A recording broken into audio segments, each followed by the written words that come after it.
নমস্কার বন্ধুরা, আজকে আমি ঝিঙের একটি রেসিপি নিয়ে হাজির হয়েছি আপনাদের সামনে। আমার এই রেসিপিটি শেষ পর্যন্ত দেখার জন্য অনুরোধ রইল। প্রথমে আমি 3 থেকে 4টে ঝিঙেকে ভালো করে ধুয়ে খোসা ছাড়িয়ে গোল গোল করে কেটে নিয়ে লবণ মাখিয়ে নিয়েছি। আর এখানে নিয়েছি আমি কালো জিরে। এখন গ্যাসের ফ্লেম অন করে কড়াই বসিয়ে দিয়ে দিচ্ছি সর্ষের তেল। সর্ষের তেলের মধ্যে দিয়ে দিলাম কালো জিরে। এখন এর মধ্যে দিয়ে দেব লবণ মাখানো ঝিঙেগুলো। কালো জিরে দিয়ে ঝিঙে ভাজা খেতে খুবই ভালো লাগে গরম ভাতের সাথে। আমি প্রথমে অর্ধেক ঝিঙেকে ভালো করে ভেজে নেব। গ্যাসের ফ্লেম দিয়েছি মিডিয়ামে। ঝিঙেগুলোর এক পিঠ গ্যাসের ফ্লেম মিডিয়ামে দিয়ে ভালো করে ভেজে নিচ্ছি। এখন এর মধ্যে দিয়ে দিলাম অল্প একটু হলুদ গুঁড়ো।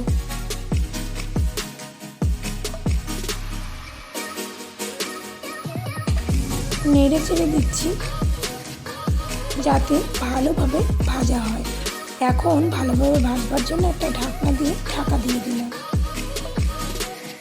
10 মিনিট পরে ঢাকনা খুলে দেখে নেব ঝিঙেগুলো এক পিঠ কতটা ভালোভাবে ভাজা হয়েছে।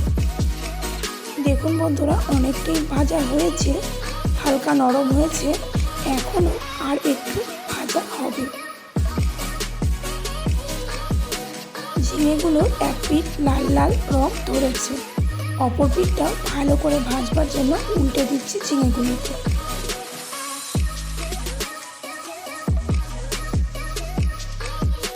অপর পিঠও যাতে ভালোভাবে ভাজা হয় ওই জন্য ঝিঙেগুলোকে উল্টে দিলাম। দেখুন ঝিঙেগুলো দু পিঠই ভাজা হয়ে গেছে। এখন একটা ছাঁকনি হাতার সাহায্যে ঝিঙেগুলোকে একটা প্লেটে তুলে রাখছি।